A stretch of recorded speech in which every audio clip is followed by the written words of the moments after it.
Hello, in this video we're going to show the basics of how to set up a monitor mix, as in a stage monitor mix, for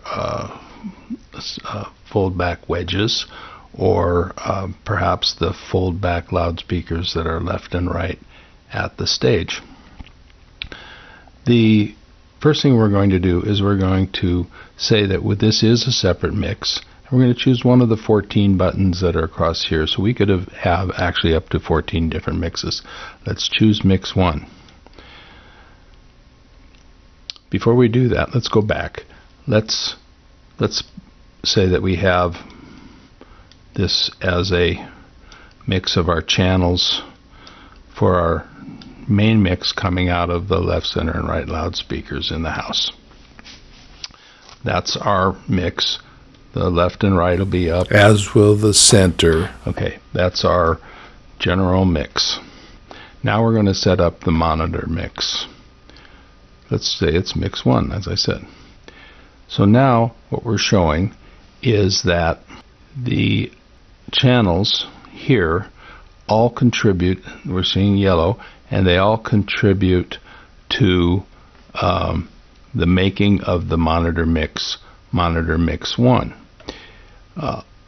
That mix will occur at the mix out connector number 1 on the rear of the console.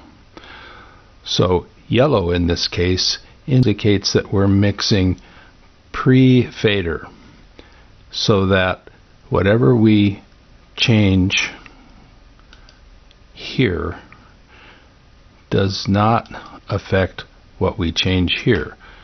This means we're creating a completely separate mix for how loud the listeners to mix 1 hear the various channels.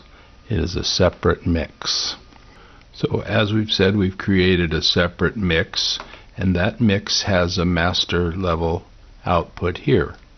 When you're in layer A, whilst contributing to the mix 1 with the individual channel faders, that master is there. If you go to layer C, let's turn off mix here. If you go to layer C, you see all of the mix masters here. So mix master 1 is now available here. So if you had a number of mixes and you wanted to adjust their levels independently, each mix master would appear on the same page.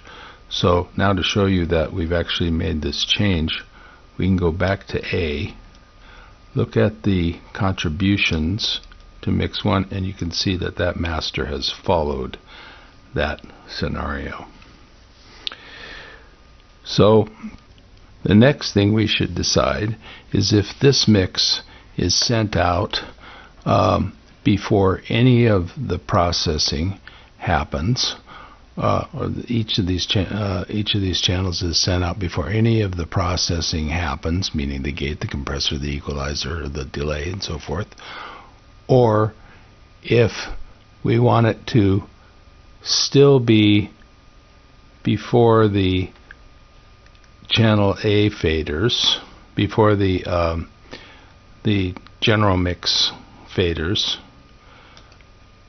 but after the equalizer, so that the equalization that is on the individual channels goes to the stage monitors, for example, the same way it went to the main house.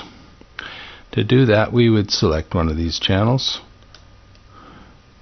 and we can go here to the menu. We're going to select inputs in VCA. We're going to go to global pre and post. Right now I believe we're set at all pre-dynamics, which means none of the dynamics happens here, and we don't get EQ. So what I'm trying to demonstrate is what it looks like if they're set to all post equalizer. And in that case, we look at the mix contributions. we go to here. Let's say we're at that point, we select outputs and DMX. We look at the send mix sends pre and post. If you sent them all post fader, you'll see that everything will turn green. And when we do that, these settings will apply, but they will ride up and down, but your levels will ride up and down based on what the mix was here. So typically in a monitor mix you would not do that. So we're going to say, while in the mix contributions layer here at layer A, we're not going to do it that way. Outputs in DMX, we're going to go them all post EQ. They're going to go back to yellow. Okay. So now you've created a mix of channels which are all post EQ but pre-fader, so that it is a separate mix going out to your on-stage mix at mix 1. I think that's going to be the end of this video. Thank you.